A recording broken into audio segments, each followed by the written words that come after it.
गांव में रघु नाम का गरीब किसान अपनी पत्नी गौरी और 18 साल के बेटे अजय के साथ एक छोटे से घर में रहता था। रघु और अजय दोनों पिता पुत्र मिलकर अपनी छोटी सी जमीन पर खेती करते थे, जिससे उनका गुजारा चलता था। दोनों बहुत मेहनती थे। बेटा, पिछले कई सालों से हमारी फसल कुछ खास अच्छी नहीं हो रही। कभी कीड़ा लग जाता है तो कभी मौसम साथ नहीं देता। मैं नहीं चाहता कि इस बार भी हमारी मेहनत बेकार जाए। बारिश का मौसम आने वाला है, हमें जल्द से जल्द बीज बोने चाहिए। पिताजी, इस बार आप चिंता मत कीजिए।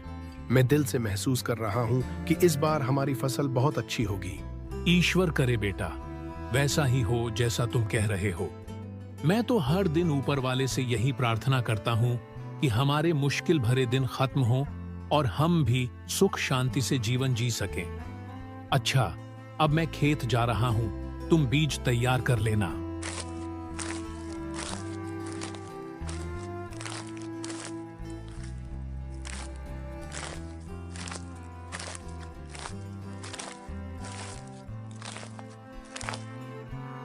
रास्ते में उसे एक साधु बाबा मिलते हैं। रघु उन्हें प्रणाम करता है और कहता है, बाबा, आपको जीवन का बहुत ज्ञान है। एक सवाल पूछना चाहता हूँ। पूछो बेटा, क्या जानना चाहते हो? बाबा, हमारी गरीबी कब दूर होगी? क्या हमारे अच्छे दिन कभी आएंगे? हर साल हालात और खराब होते जा रहे हैं। बेटा, चिंता मत करो। हर कठिनाई के बाद सुख आता है। बस ईश्वर पर भरोसा रखो। वो सबकी सुनते हैं और तुम्हारी भी सुनेंगे। जिस समस्या से तुम अब भी गुजर रहे हो, वो एक दिन सिर्फ बीते कल की याद बनकर रह जाएगी। लेकिन बाबा, मैं तो एक साधारण किसान हूँ। मेरा तो इस दुनिया में कोई वजूद भी नहीं। फिर मैं राजा कैसे बन सकता हूँ? समय का पहिया घूमेगा बेटा। जब सही समय आएगा तुम खुद समझ जाओगे। बस मेहनत करते रहो और धैर्य रखो। रघु साधु बाबा की बातें सुनकर सोच में पड़ जाता है। कुछ देर बाद वह बाबा को प्रणाम करके खेत की ओर बढ़ जाता है, लेकिन उनके शब्द उसके मन में गूंजते रहते हैं। खेत में अजय काफी देर से अपने पिता रघु का इंतजार कर रहा था। जब रघु खेत पर पहुंचा, पिताजी, मैं कब से आपका इंतजार कर रहा था। आप इतने देर कहाँ रह गए थे? बेटा, रास्ते में एक जान पहचान वाला मिल गया था। उससे बात करने में थोड़ी देर हो गई। पिताजी, मैं खेत में बीज डालने के लिए जमीन खोद रहा था और तभी मुझे ये संदूक जमीन के अंदर दबा मिला। क्या आपने इसे यहाँ दबाया था? बेटा, भला मैं खेत में कोई संदूक क्यों दबाऊंगा? अगर आपने इसे नहीं दबाया तो फिर यह संदूक यहाँ किसने और क्यों दबाया होगा? बेटा, ये संदूक बहुत पुराना लगता है। आखिर इसके अंदर क्या हो सकता है? मुझे लगता है कि इसमें कोई कीमती चीज होगी। रघु के मन में भी लालच आ गया। वह सोचने लगा कि इस संदूक में जरूर कोई खजाना होगा। फिर अजय संदूक खोलता है। संदूक के अंदर एक सोने की अंगूठी और एक पत्र रखा हुआ था। अजय पत्र खोलकर पढ़ता है। यह जो अंगूठी तुम्हें संदूक में मिली है, यह कोई मामूली अंगूठी नहीं है। यह एक इच्छा पूरी करने वाली अंगूठी है। इससे तुम जो भी मांगोगे वह तुम्हें मिल जाएगा। बेटा, ये क्या बेकार की बातें लिखी हैं इस पत्र में? भला कोई अंगूठी भी इच्छाएं पूरी कर सकती है? पिताजी, हो सकता है यह सच हो। एक बार कोशिश तो करके देखते हैं। बेटा, हमें इन बेकार की बातों में समय बर्बाद नहीं करना चाहिए। अब तक तो हम बीज बो भी चुके होते। अजय सोच में पड़ जाता है कि अंगूठी से क्या मांगा जाए। तभी उसकी नजर अपने पिता के पैरों पर पड़ती है। उसे दिखता है कि उनके पैरों में चप्पल नहीं है। वह तुरंत अंगूठी पकड़कर बोलता है, हे चमत्कारी अंगूठी, मेरे पिताजी के पैरों में चप्पल नहीं है। कृपया उन्हें नई चप्पल दे दो। जैसे ही अजय ने यह कहा, एक चमत्कार हुआ। अचानक रघु के पैरों में एक नई चमचमाती चप्पल आ गई। बेटा, ये कैसे हुआ? ये अंगूठी तो सच में चमत्कारी है। पिताजी, अब हमें चिंता करने की जरूरत नहीं। अब हम बहुत जल्द अमीर बनने वाले हैं। अजय की बातें सुनकर रघु को साधु बाबा की कही हुई बात याद आ जाती है। बिरजू और राजेश की खुशी देखने लायक थी। उनकी आंखों में चमक थी, जैसे उन्होंने कोई अनमोल खजाना पा लिया हो। सुनीता हैरान थी। उसने आज तक उन्हें इतनी खुशी से घर लौटते नहीं देखा था। वह जानना चाहती थी कि आखिर ऐसा क्या हुआ जिससे उनका पूरा व्यवहार बदल गया। अरे वाह, आज तो बाप बेटा बड़े खुश नजर आ रहे हो। रोज तो थके हारे चिंता में डूबे आते थे, आज क्या खास बात है? सुनीता, बात तो खुशी की ही है, लेकिन इसे किसी को बताना नहीं, वरना सब कुछ बिगड़ सकता है। हाँ माँ, अब हमारी किस्मत बदलने वाली है। हम जल्द ही बहुत अमीर बनने वाले हैं। सुनीता को यकीन नहीं हो रहा था। आखिर ऐसा क्या मिल गया जो गरीबी मिटाने की बात हो रही थी? क्या ये तुम दोनों क्या कह रहे हो? मुझे भी तो बताओ, आखिर हुआ क्या है? बिरजू ने जेब से एक अंगूठी निकाली और सुनीता के सामने रख दी। उसकी आंखों में एक अनोखी चमक थी। सुनीता को यकीन नहीं हुआ।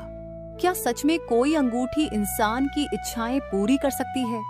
यह सुनकर उसके मन में संदेह और उत्सुकता दोनों जाग उठी। ये कोई मामूली अंगूठी नहीं है, ये चमत्कारी अंगूठी है। इससे जो भी मांगा जाएगा वो मिल जाएगा।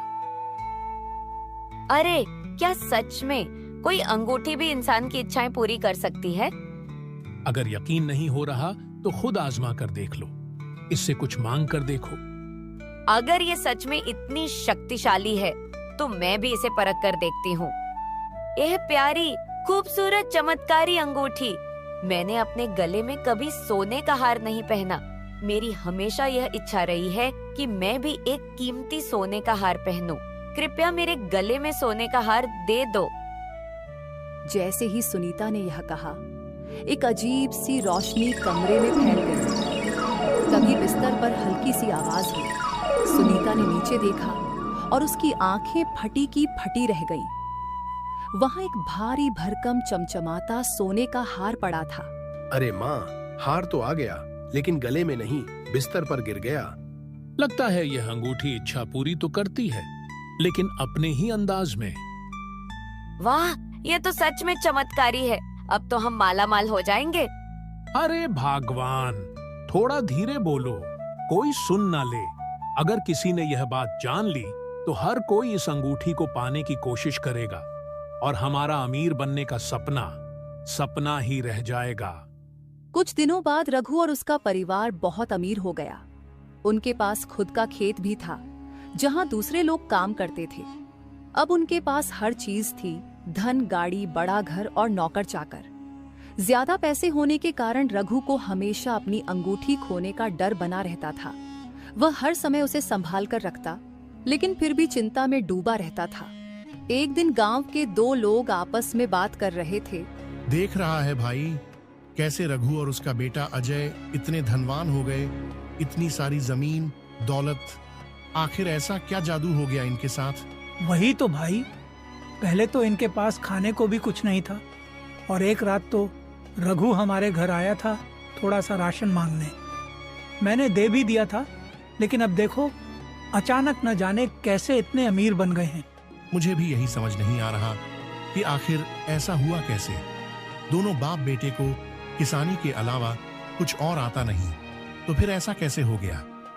मुझे तो लगता है इसके पीछे जरूर कोई न कोई रहस्य है। इसी बातचीत के बीच रघु और सुनीता के घर में एक नई चर्चा हो रही थी।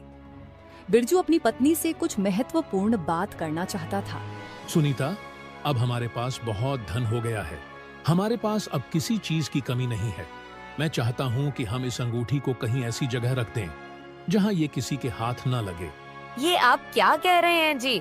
अभी तो हमारे पास कुछ भी नहीं था, अब हमें इस अंगूठी से और धन इकट्ठा करना होगा। रघु ने धीरे धीरे अपनी बात को समझाया, लेकिन सुनीता का लालच बढ़ता ही जा रहा था। इतना लालच करना ठीक नहीं है सुनीता। इस अंगूठी की वजह से हम किसी भी परेशानी में फंस सकते हैं।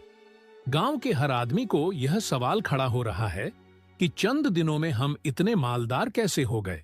रघु का डर सही था, क्योंकि अब यह अंगूठी उनकी खुशी के बजाय चिंता का कारण बन चुकी थी। एक दिन गांव का एक आदमी तेजी से जमींदार के घर पहुंचा। उसका चेहरा उत्सुकता और चिंता से भरा हुआ था।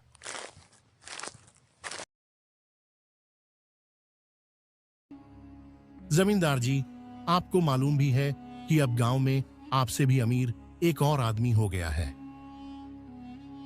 ये तुम क्या कह रहे हो? इस गांव में मुझसे ज्यादा धनवान कोई नहीं हो सकता। हुजूर, ये पूरे गांव में चर्चा है। रघु, जो पहले गरीबी के कारण नंगे पैर घूमता था, अब अचानक बहुत अमीर हो गया है। क्या वही रघु जो 2 साल पहले मेरे खेतों में मजदूरी करता था, फिर उसने थोड़ी सी जमीन लेकर अपना गुजारा करना शुरू किया था? जी हाँ मालिक, लेकिन अब हालात बदल गए हैं। उसने बहुत शानदार हवेली बनवा ली है। नौकर चाकर उसकी जमीनों पर काम कर रहे हैं और उसने बड़ी मात्रा में जमीन भी खरीद ली है। ये सुनकर जमींदार का चेहरा गुस्से से तमतमाने लगा। एक मामूली भिखमंगा मुझसे आगे कैसे निकल सकता है? जरूर उसे कोई छिपा हुआ खजाना मिल गया है, वरना इतनी जल्दी कोई इतना अमीर नहीं हो सकता। सुनो मेरी बात ध्यान से, बिरजू पर हर वक्त नजर रखो। वो कहाँ जाता है, किससे मिलता है और क्या करता है, हर चीज की खबर मुझे चाहिए। जो कोई भी रघु के अमीर होने का राज मुझे बताएगा, उसे मैं 500 सोने के सिक्के दूंगा। जल्दी जाओ और उस पर निगरानी रखो। जमींदार के आदमी अब रात होने का इंतजार करने लगे। जैसे ही अंधेरा छाया, वे चुपचाप रघु के घर में घुस गए। कुछ देर बाद रघु और उसकी पत्नी सुनीता आपस में बातचीत करने लगे। सुनिए जी, मुझे 2 दिन बाद मायके जाना है। श्यामलाल चाचा की बेटी की शादी है, इसलिए मुझे कुछ पैसे और एक सोने का हार चाहिए। अरे भाग्यवान, वो चमत्कारी अंगूठी तो तुम्हारे पास ही है। जो भी चाहिए मांग लो। सुनीता ने तुरंत वह चमत्कारी अंगूठी निकाली और सोने का हार और कुछ पैसे मांगे। जैसे ही उसने इच्छा जाहिर की, देखते ही देखते सोने का हार और पैसों की थैली उसके सामने आ गिरी। यह देख जमींदार के आदमी हैरान रह गए। अब उन्हें समझ में आ चुका था कि रघु की दौलत का रहस्य यही चमत्कारी अंगूठी है। बिना कोई आवाज किए वे तुरंत रघु के घर से निकले और सीधा जमींदार के पास पहुंचे ताकि उसे इस रहस्य की खबर दे सके।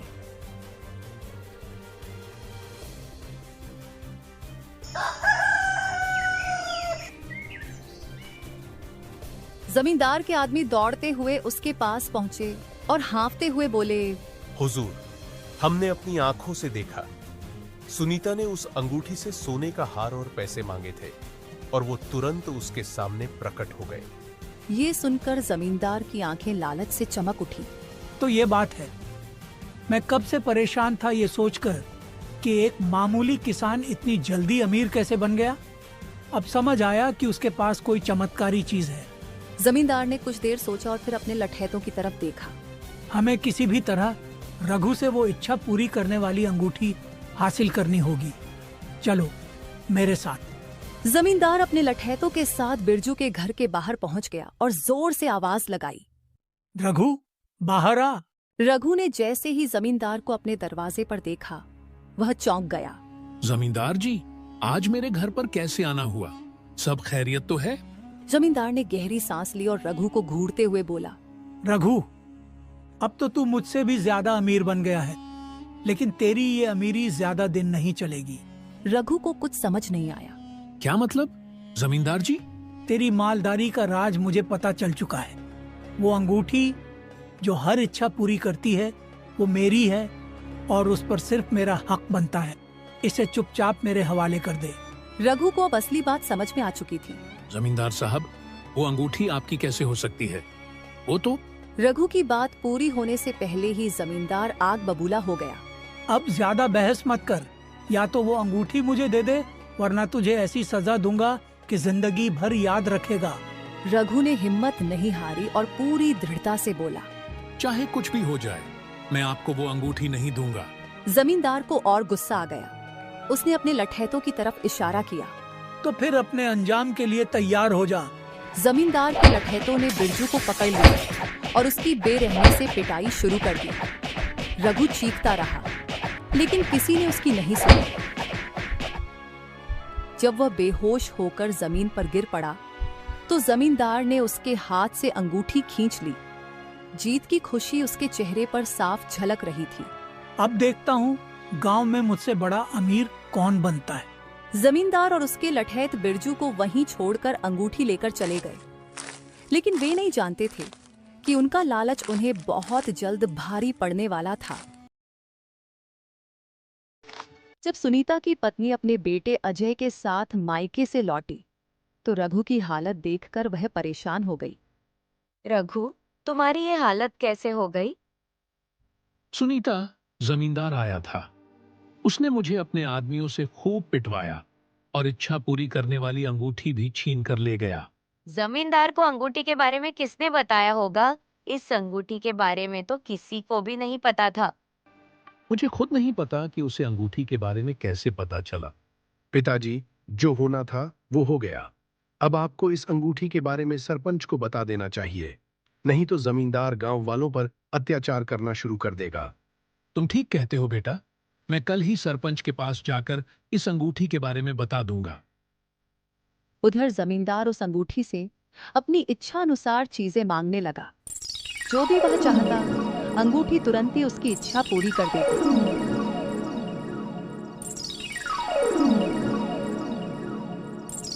अरे वाह, ये अंगूठी तो कमाल की है। अब तो मैं इससे बहुत मालामाल हो जाऊंगा। कोई मुझसे अमीर नहीं होगा। मैं इस पूरे गांव का सबसे अमीर आदमी बन जाऊंगा।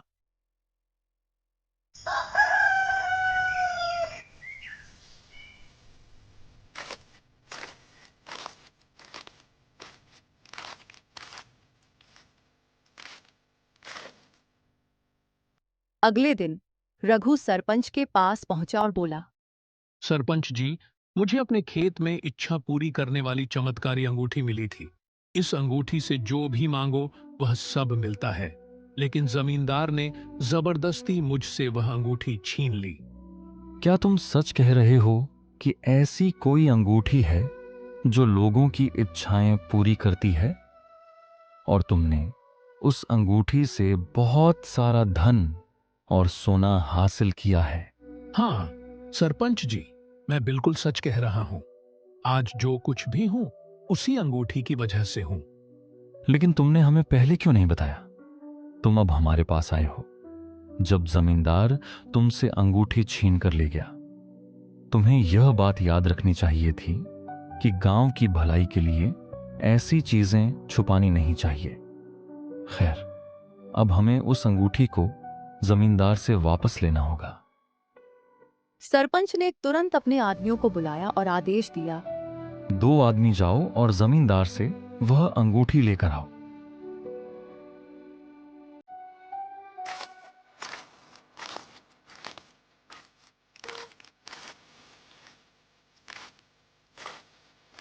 सरपंच के आदमी जब जमींदार के घर पहुंचे तो जमींदार घबरा गया। उसने जल्दी से कहा, अरे मुझसे कहने की जरूरत थी, मैं खुद ही आ जाता। आपने यहाँ आने की तकलीफ क्यों की? जमींदार, अब नाटक करने की जरूरत नहीं है। हमें सब पता चल चुका है कि तुमने रघु से जबरदस्ती अंगूठी छीन ली। मैं वह अंगूठी नहीं दूंगा। वह अंगूठी मेरे खेत से मिली थी, इसलिए उस पर मेरा अधिकार है। गांव का हर खेत इस गांव में आता है और गांव में जो भी होता है वह सरपंच के अधिकार में आता है। इसीलिए उस अंगूठी पर केवल गांव का हक है, न कि तुम्हारा। अब चुपचाप अंगूठी सौंप दो, वरना अंजाम ठीक नहीं होगा। ठीक है, मैं अंगूठी दे दूंगा, लेकिन आपसे वादा चाहिए कि मुझे कोई सजा नहीं दी जाएगी। हम यहाँ किसी से झूठे वादे नहीं करते। पहले अंगूठी दो, फिर देखा जाएगा। जमींदार को कोई और रास्ता नहीं दिखा। उसने मजबूरी में वह अंगूठी सरपंच के आदमी को सौंप दी और फिर वे लोग सरपंच के पास चले गए।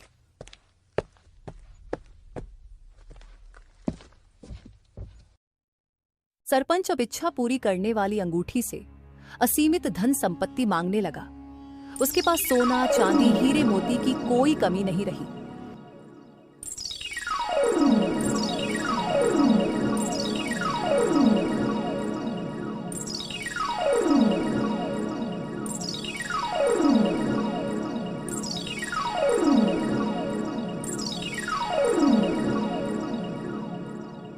धीरे धीरे वह अपने गांव के साथ साथ आसपास के गांवों में भी सबसे अमीर व्यक्ति बन गया। उसकी हवेली राजमहल जैसी दिखने लगी और उसके पास कई नौकर चाकर हो गए। परंतु जैसे जैसे उसका धन बढ़ता गया, वैसे वैसे उसका डर भी बढ़ने लगा। उसे हर वक्त यही चिंता सताने लगी कि कहीं कोई उसकी अंगूठी चुरा न ले। वह दिन रात पहरेदारों से घिरा रहता, लेकिन यह लालच और डर उसकी सेहत पर भारी पड़ने लगा। अचानक एक दिन अंगूठी को लेकर बढ़ते तनाव और भय के कारण सरपंच को दिल का दौरा, हार्ट अटैक पड़ गया। कुछ ही घंटों में उसकी मौत की खबर पूरे गांव में फैल गई। गांव में यह चर्चा होने लगी। अच्छा हुआ चला गया, बहुत जुल्म करता था।